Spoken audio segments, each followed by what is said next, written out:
You wanted the best. You've got the best podcast, the hottest podcast in the world. The Chris Voss Show, the preeminent podcast with guests so smart you may experience serious brain bleed. The CEOs, authors, thought leaders, visionaries, and motivators. Get ready. Strap yourself in. Keep your hands, arms, and legs inside the vehicle at all times, because you're about to go on a monster education roller coaster with your brain. Now, here's your host, Chris Voss. Hi, folks. It's Voss here from thechrisvossshow.com. There you guys go. When the lady sings it, that makes it official. Welcome to the big show, my family and friends. We certainly appreciate you guys being here. We want to say a big shout-out welcome to our new January audience. I don't know what's going on. Evidently, we can only attribute it to New Year's resolutions people that are joining the show. The show has been around for 15 years. We're approaching 10 million downloads, and we are exploding at a 300% increase in downloads in January. So that's a lot compared to what we normally do on a monthly basis. I mean, it's not like a new show where we had 0 downloads and now we're up 300%. It's a lot of downloads to go up 300%. So welcome to the new crowd that's coming in January. We're calling it the gym effect, basically, where I guess everyone made New Year's resolutions to listen to podcasts and improve the quality of their life. And that's definitely what we do here. The CEOs, the billionaires, the Pulitzer Prize winners, the amazing journalists and anchors from different news channels, astronauts, you name it. All the people that come here, they share their brilliant ideas, their life stories, how they overcame their adversities, and everything else. And as we always say on the show, stories are the owner's manual to life. So if you're new to the show, please, if you get a chance, refer the show to your family, friends, and relatives. Go to goodreads.com/Chris Voss, LinkedIn.com/Chris Voss, Chris Voss 1 on the TikTokity, and Chris Voss Facebook.com. We have another amazing gentleman. He's going to be sharing his amazing story on the show of how he went from a door-to-door salesman, how he went from being broke to having 2,500 plus real estate units, and he's a multifamily real estate expert, entrepreneur, and sales pro. Anders Jacobson joins us on the show today. We'll be talking about his journey and how he might inspire you or maybe help you as an investor and invest in some of his programs to get your finances straight and make a buck or two or 3 or 4. It's always good to make at least, 1. So there you go. Anders is an investor, speaker, entrepreneur, and founder of Brighton Capital. Prior to multifamily, he built 2 multi-million-dollar businesses in the door-to-door sales industry. And that is a tough industry, folks. I've tried door-to-door sales. He has also, he's always had a passion for real estate, from single family and fix and flips to short-term rentals and multifamily. He started investing in multifamily in 2017 and his ownership in 2,500 plus units in Texas, Florida, Georgia, North Carolina, and South Carolina. His mission now is to provide a vehicle to thousands of others to achieve freedom over their finances and time. He lives in Raleigh, North Carolina, with his beautiful wife and amazing children. Anders, welcome to the show. How are you? I'm great, Chris. Thanks for having me. Thanks for coming. We certainly appreciate it. And what a great story this is going to be. Give us your .coms. Where can people find you on the interwebs? Yeah, easiest way is just brightoncapital.io is the easiest way. You can join our investor club and set up a call directly with me. There you go. So give us a overview of your journey in life, the story of going from broke to now being hugely successful in the real estate realm. Well, I'll try to sum it up here. It's been a long journey, but I'll take you back to 2011 is kind of when it started. I found myself sitting on the sidewalk in Detroit, Michigan. Wow. I was in a random neighborhood. I was completely broke and was thinking to myself, how did I possibly get in this situation? So I had signed up to sell home security systems door to door for the summer and been recruited to go to Detroit, Michigan, which had a lot of crime at the time. They were the number 2 most dangerous city in the country. Oh, wow. And I couldn't believe I was in this situation because 2 months prior, I was cutting down the nets. We had just won a national championship in basketball, and I had been named the MVP of the tournament. And so I had kind of been riding this high, and then received a call from my dad a couple weeks later letting me know that they had lost a ton of their money, half my dad's 401k Oh, wow. and my college fund that they had, or not college fund, the college savings they had to help me pay through college were gone. Oh, Uh, wow. the school I was going to had scholarships, and I had the max athletic and a little bit academic, but still had to come up with a decent amount of money to pay my way through. And so had taken this door to door job to, figure out a way to stay in school and stay on this team that we had just won a championship for. And Wow. so as I was sitting there on this sidewalk, I had been dropped off. My manager drove a minivan around and just dropped a bunch of 19 and 20-year-olds off in neighborhoods and said, "Good luck. I'll be back to pick you up at 9 p.m."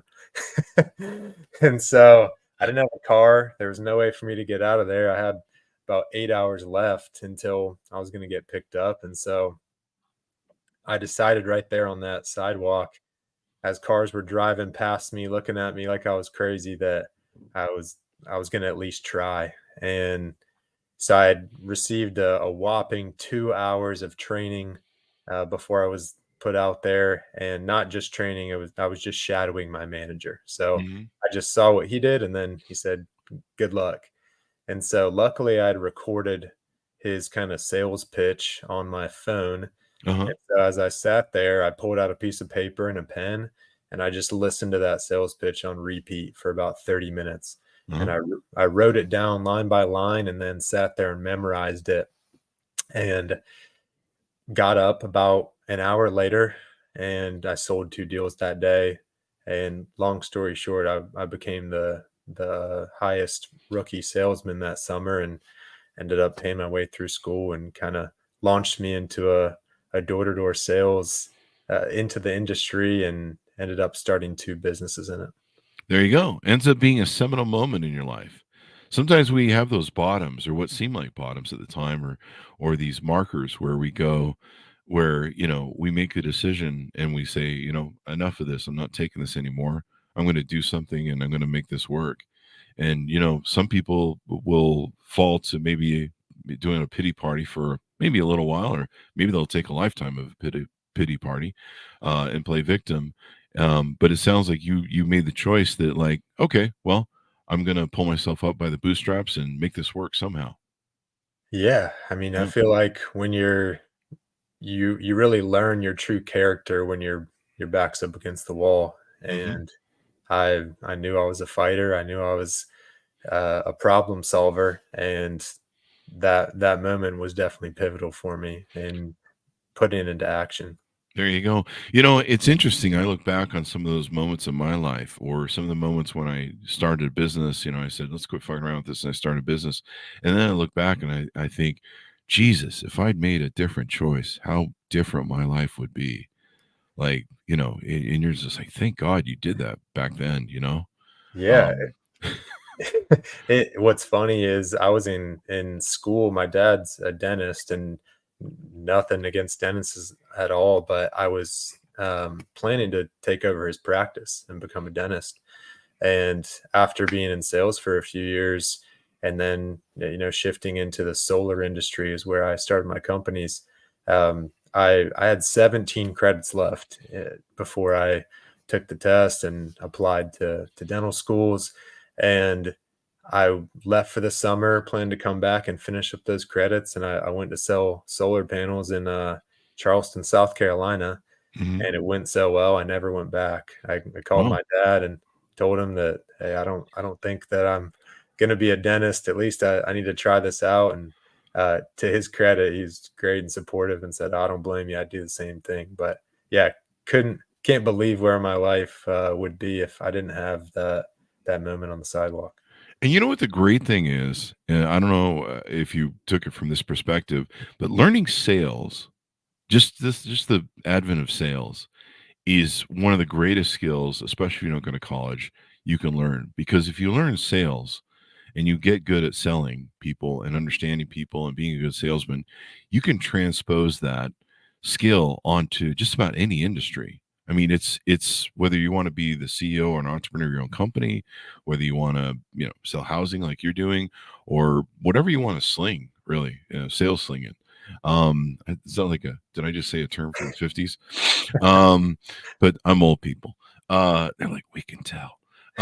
So slinging sales, man, slinging cars. I think that's where I got that term from, slinging cars. But those sales skills are so important. How did you find that you were a natural salesperson, or did you kind of have to develop? Not at all. Yeah, I definitely developed it. Um, I was scared to death to go knock on my first door. I really just memorizing um, the sales pitch for that first month or two in my first summer in sales was huge for me because I wouldn't say that I'm the greatest salesman, but I'm very good at copying what good salesmen do, There you kind of rinse and repeat. And so I try not to reinvent the wheel. I try to keep it super simple. go. But yeah, to your point, it definitely I feel like sales translates in every industry, Oh yeah. any entrepreneur. Even now, you have so many social media and influencers. They're essentially selling themselves a lot of times. So Yeah. I do that on my OnlyFans every day. No, I don't. There's no OnlyFans. It's the callback joke on the show. People don't. If you Google that, there's something wrong with you people. Anyway, um, Chris Voss OnlyFans. There's plenty of Chris Vosses. There's probably somebody's going to do that eventually. And I'm just going to hate myself. Change my name to something like I don't know, Prince Symbol or something. How did you get from there, the door-to-door sales, into real estate and what you're doing now? yeah, that's a great question. So I was newly married in 2015.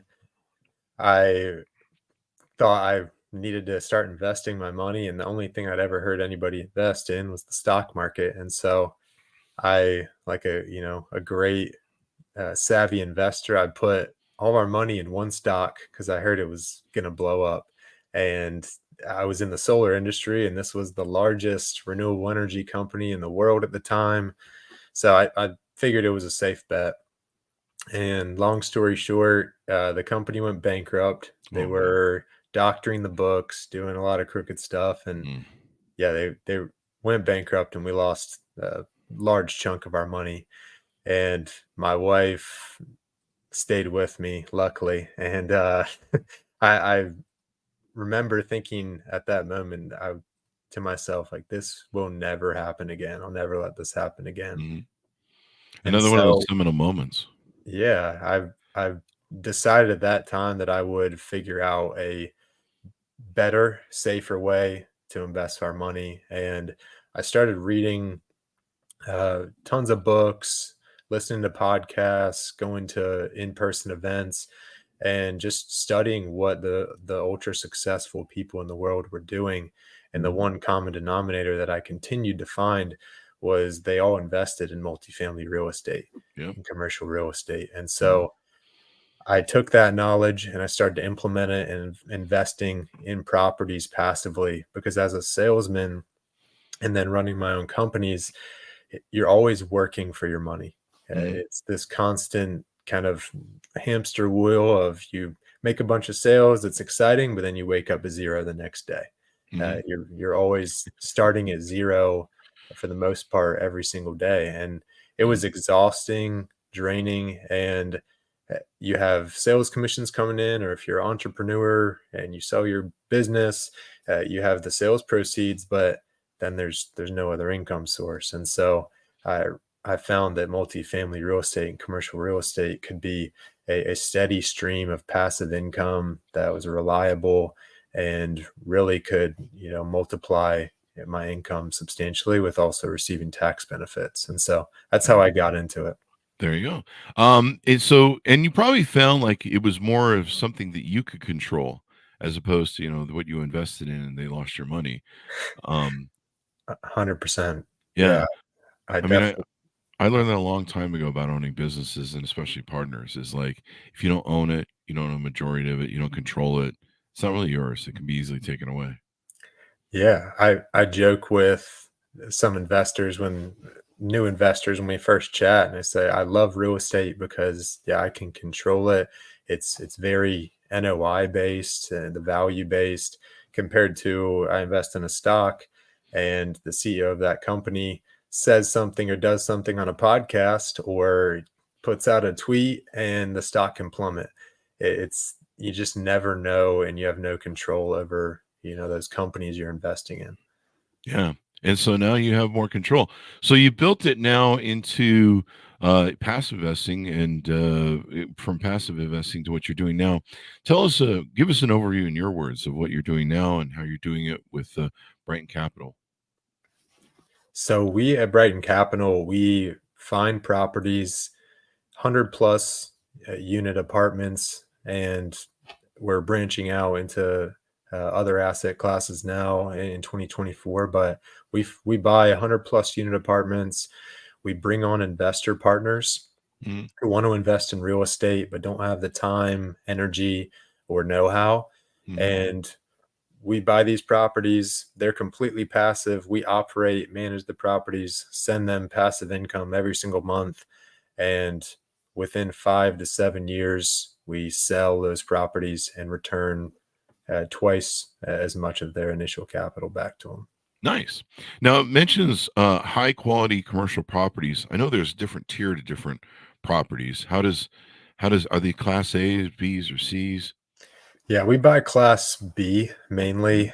Lowest will go C plus. We Mhm. like value add Mhm. properties, so we buy in emerging markets that have steady population and job growth, uh, crime on the decline as well.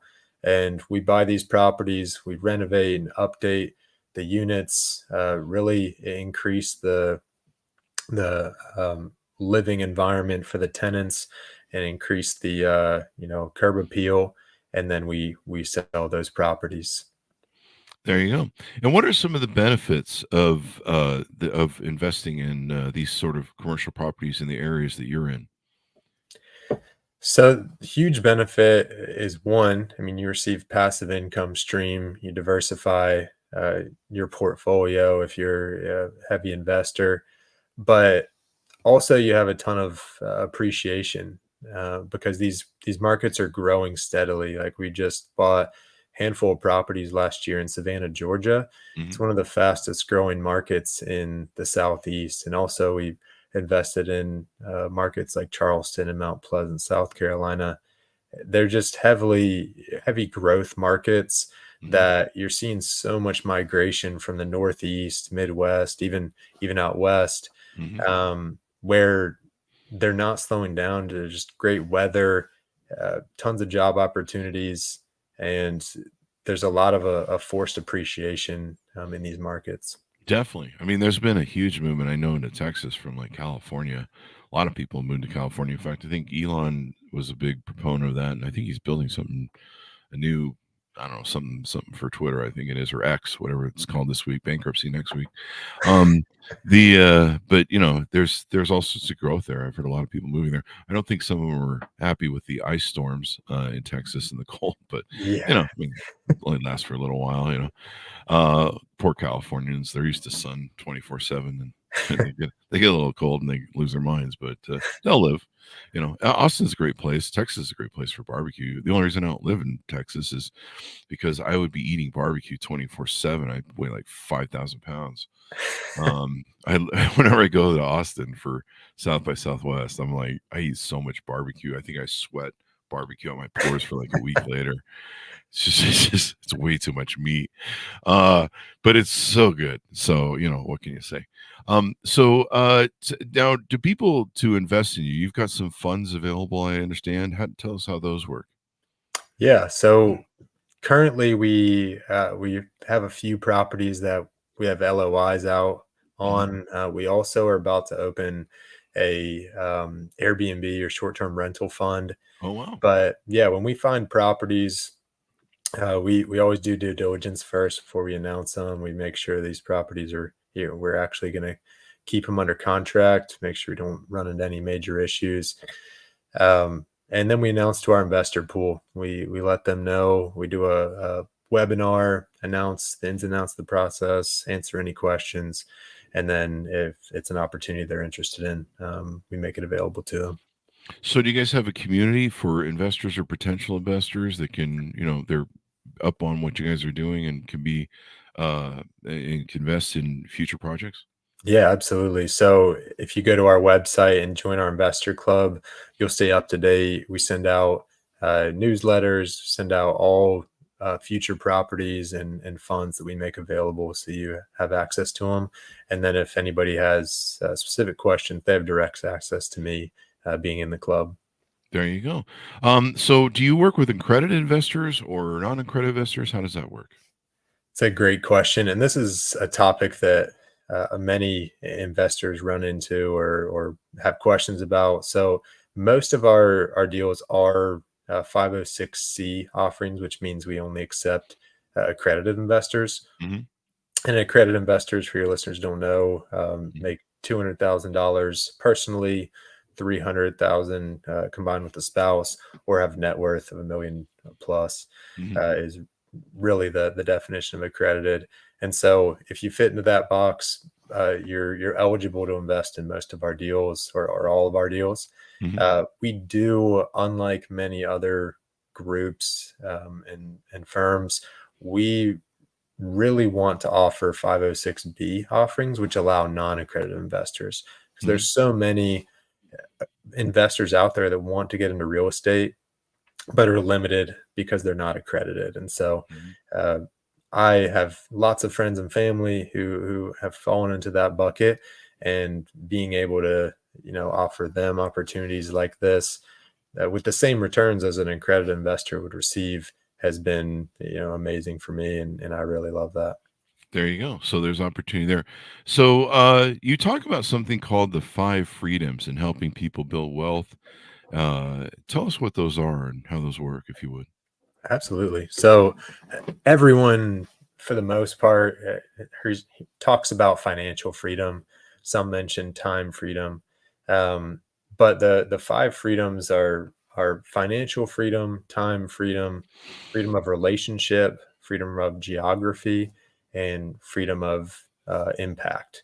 Mm. Which of course, everyone wants to have enough money or have money coming in that covers all their expenses and gives them that freedom, the time freedom so they can do what they want to do, Hmm. um, the relationship freedom so they can do what they want to do with who they want to do it with, and then the geography, just being able to do it where they want to do it, and the impact, just being able to give back and choose who they want to help in their life and throughout the world. There you go.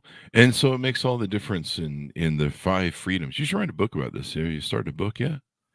Working on a book this year, actually. There you go. That would be interesting to flesh that out. And excuse me, the freedom of finances, doing what you want, that's so important to have that sort of power. And the nice thing about people who work with you in your passive real estate thing, there was two things I want to cite off your website here.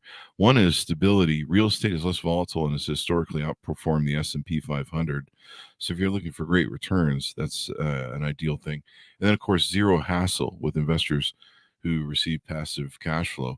Most people that are making 200 grand plus, they're really busy. I know.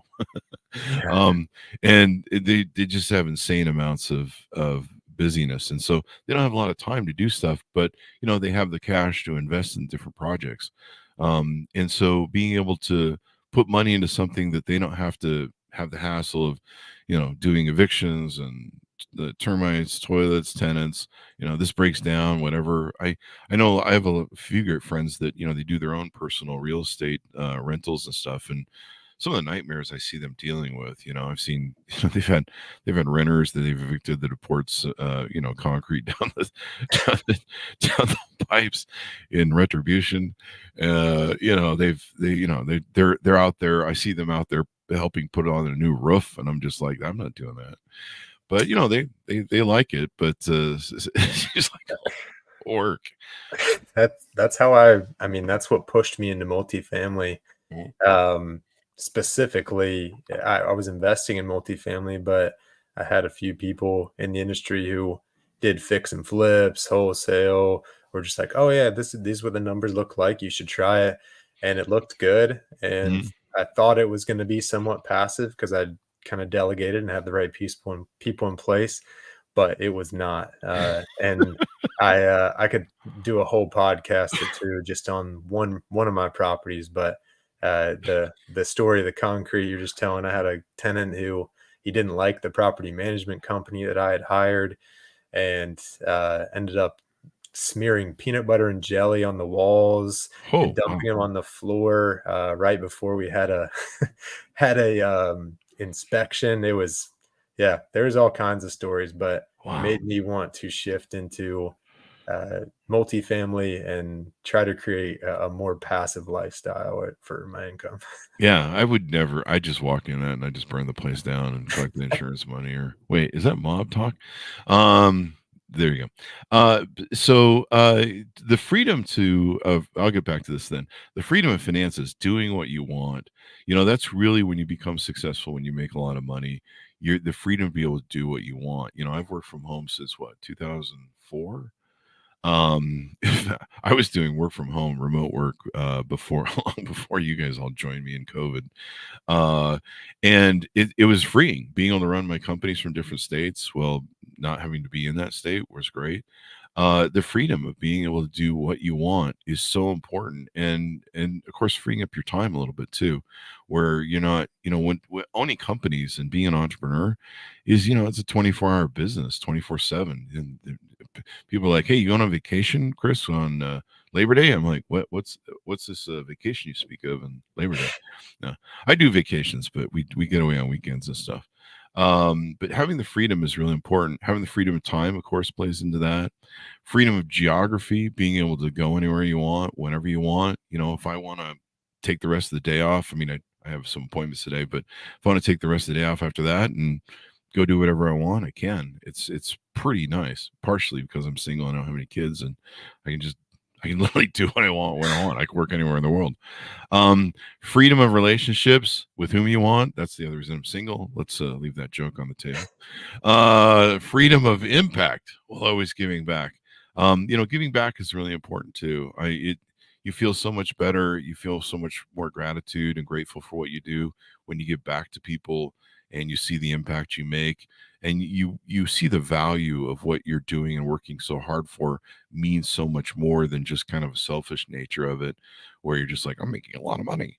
Being able to help other people, give back, lift other people through rising tide. It just makes it so that you're like, being at this level makes it so I can help so much more people, and it just makes all the difference in the world, really, when it comes to giving back. Yeah, 100%. I think Yeah. you the amount of money you make allows you to make a broader impact. I'm Hmm. not saying you can't make an impact without, making a lot of money either, but you can just make you have such a wider reach and can affect so many lives if you're willing to, put that money um, into specific areas or nonprofits, or create your own nonprofit, whatever it may be. But you can definitely impact communities and families forever. That it's hard to do without that financial freedom. There you go. So, how can people on board with your website? They can get to know you, check out some of the resources and stuff that you have on there. Yeah. So right when you hop on the website, there's a button that just says "Join the Club," and click that button. It'll take you to a quick little page where you can fill out your information, ask you a couple questions, submit that, and you'll join our email, our club, our investor list, and you'll get updated on everything. You'll be able to, again, set up a call directly with me, or we can go over your goals, what your main interests in investing, specific asset classes, whatever it may be, and we can really customize kind of a plan of what you're looking to do, and I can bring the right assets and properties your way. And then you'll also be updated on any news in the industry, and get our investor newsletter.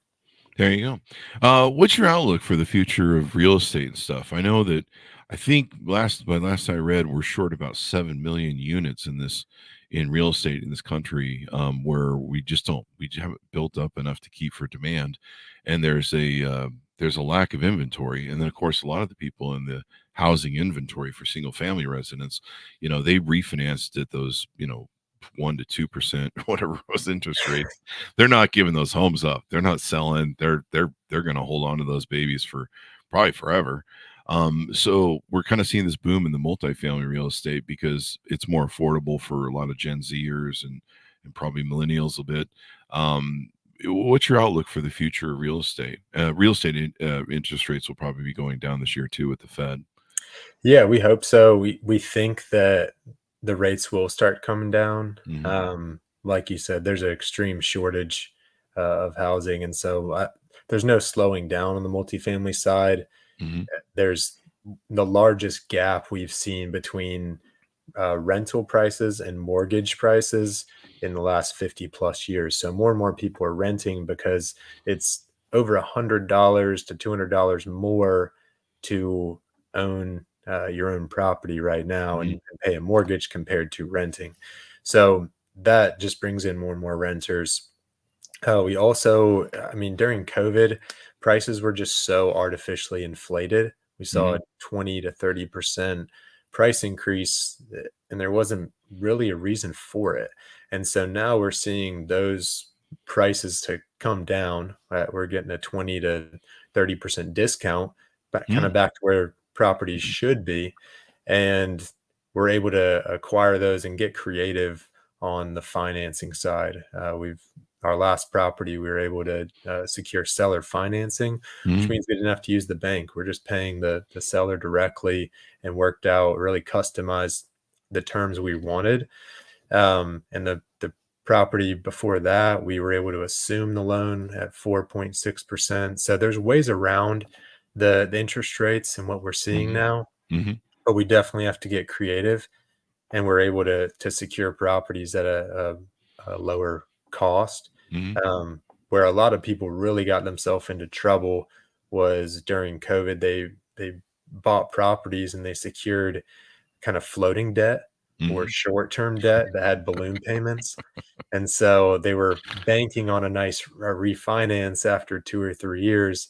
And now they're going from a 3 or 4% interest rate to a 7, and the numbers don't, they don't work. And so they're really in desperate times. So operators like us who are looking to buy,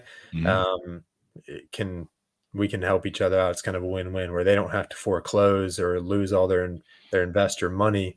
And we can come in and buy a property at a pretty substantial discount and really, make it a valuable opportunity for our investors. There you go. I really think that the government, maybe Freddie Mac, Fannie Mae, I don't know how much power they still have anymore. I'm out of the mortgage business, but that, or maybe the Congress needs to make some sort of stipend to enhance building of more homes or something.